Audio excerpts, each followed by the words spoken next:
ایک ایسا دیو قامت شخص جسے دیکھ کر 80,000 کا لشکر سہم گیا۔ تاریخ کا وہ قد آور سپاہی جس کا سامنا کرنے کی جرت بڑے بڑے سرما میں نہ تھی، لیکن ایک غریب چرواہے نے اسے ایک وار میں کیسے پچھاڑ دیا۔ وہ چرواہا کون تھا اور اس دیو کا خاتمہ کیسے ہوا؟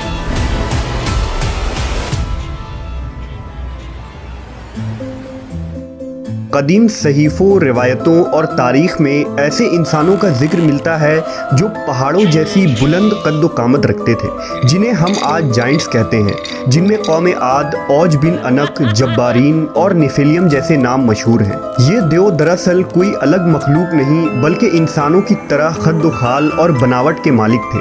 بعض لوگوں نے لکھا ہے کہ یہ دیو ہیکل لوگ دراصل کسی مافوق الفطری مخلوق اور انسان کے باہمی تعلقات سے پیدا ہوئے تھے۔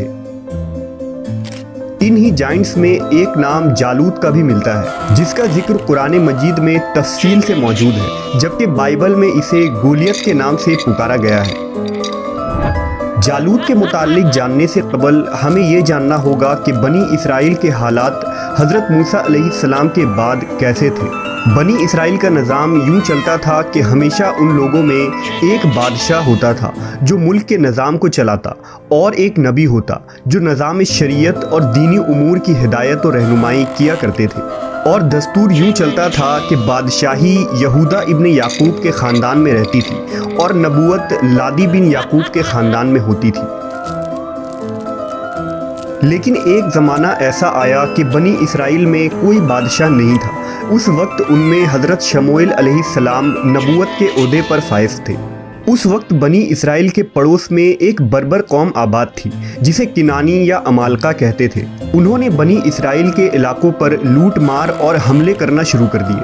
یہ بربر قوم فلسطین اور مصر کے ساحلی علاقوں میں آباد تھے۔ ان کا ایک سردار تھا جس کا نام جالوت تھا۔ جالوت نے بنی اسرائیل سے زمینیں چھین کر ان کو مغلوب کر دیا تھا، ان کے بڑے بڑے سرداروں اور صالحین کو قید کر دیا اور بنی اسرائیل سے خراج وصول کیا کرتا تھا۔ قوم عمالقہ نے تابوت سکینہ بھی بنی اسرائیل سے چھین لیا، جو یہودیوں کے لیے ایک بابرکت صندوق تھی۔ تابوت سکینہ کے جانے کے بعد ان کی حالت بد سے بدتر ہو گئی اور دشمن ان پر حاوی ہو گئے۔ لہذا بنی اسرائیل نے حضرت شموئیل علیہ السلام سے درخواست کی کہ آپ کسی آدمی کو ہمارا بادشاہ مقرر کر دیجیے۔ آپ علیہ السلام نے حکم خداوندی کے مطابق طالوت کو بادشاہ بنا دیا، جو بنی اسرائیل میں سب سے زیادہ طاقتور اور عالم تھے، لیکن بہت ہی غریب و مفلس تھے۔ چمڑا پکا کر اور بکریوں کو چرا کر زندگی بسر کیا کرتے تھے۔ اس پر بنی اسرائیل کو اعتراض ہوا کہ طالوت شاہی خاندان سے نہیں ہے، لہٰذا یہ کیسے ہمارا بادشاہ ہو سکتا ہے؟ اس سے زیادہ بادشاہت کے حقدار تو ہم لوگ ہیں، کیونکہ ہم لوگ شاہی خاندان سے تعلق رکھتے ہیں۔ بنی اسرائیل کے ان تنازعات کا جواب دیتے ہوئے حضرت شموئیل نے فرمایا، اللہ تعالیٰ نے اسے تم پر چن لیا ہے اور اسے علم اور جسم میں کشادگی عطا کی ہے، اور اللہ اپنا ملک جسے چاہے دے، اور اللہ وسعت والا علم والا ہے۔ اس کی بادشاہی کی نشانی یہ ہے کہ تمہارے پاس تابوت سکینہ آ جائے، جس میں تمہارے رب کی طرف سے دلوں کا چین ہے۔ لہذا طالوت کے بادشاہ بننے کے بعد فرشتے اللہ کے حکم سے اس تابوت کو بنی اسرائیل کے پاس لے آئے، جس سے لوگوں کو ان کی بادشاہت اور نبی کی سچائی کا یقین ہو گیا۔ بادشاہ بننے کے بعد حضرت طالوت نے بنی اسرائیل کو جالوت کے خلاف اٹھ کھڑے ہونے کی دعوت دی۔ جب حضرت طالوت نے بنی اسرائیل کے لشکر کو لے کر اس ظالم جالوت سے مقابلے کے لیے بیت المقدس سے روانہ ہوئے تو ان کے لشکر کی اس طرح آزمائش ہوئی کہ راستے میں انہیں ایک نہر ملا۔ یہ نہر اردن اور فلسطین کے درمیان واقع تھا۔ انہیں اس وقت سخت پیاس بھی لگی ہوئی تھی، لیکن اللہ نے حکم دیا کہ جو میرے بندے ہیں وہ اس نہر سے پانی نہ پیے، اور جو اس سے پانی پیے گا وہ نافرمان ہو جائے گا، لیکن جو شدید پیاسا ہو انہیں یہ اجازت ہے کہ وہ ایک چلو اپنے ہاتھ سے پانی پی سکتے ہیں۔ इस सख्त गर्मी में सामने पानी मौजूद होने के बावजूद वो दिल भर कर पानी न पी सकते थे। ये अल्लाह की तरफ से एक सख्त आजमाइश थी। जो नाफरमान लोग थे वो बेसब्र हो गए और खूब पानी पिया, जिससे उनके होंठ सया हो गए और उनकी प्यास और ज़्यादा बढ़ गई। उन्होंने कौम अमालका से लड़ने की हिम्मत भी खो दी, जबकि फर्माबरदार बंदों ने हुक्म के मुताबिक सिर्फ एक चुल्लू पानी पिया।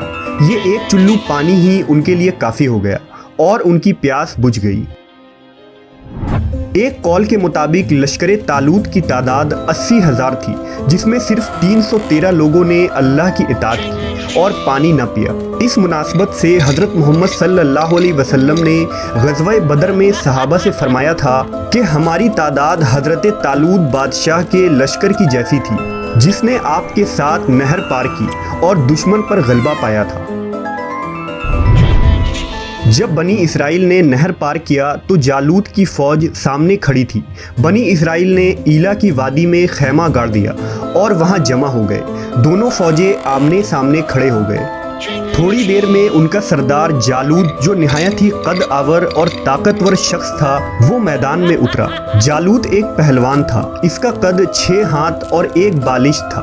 वो पीतल का जर्रा पहनता था, जिसका वज़न 5000 मिस्काल था। उसके हाथों में एक भाला था जो लोहे का था और जिसका वज़न 600 मिस्काल था। वो अपने सर पर लोहे की जो टोपी पहनता था, उसका वज़न 30 रतल था।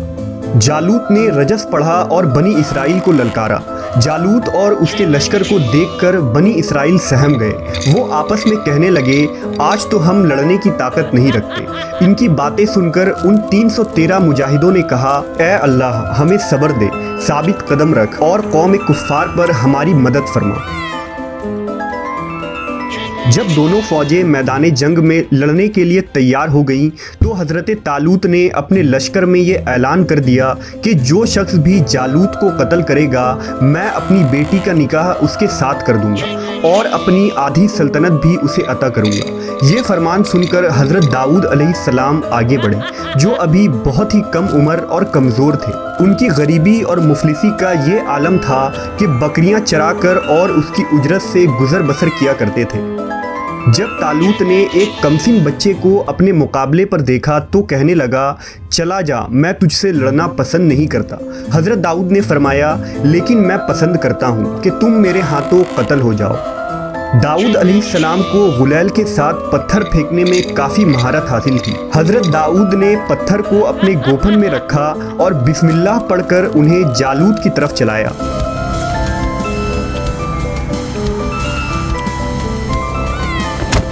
पत्थर तेज रफ्तारी से जालूत के नाक और खोपड़ी के दरमियान लगी और उसके भेजे को पास पास करके पीछे से निकल गया।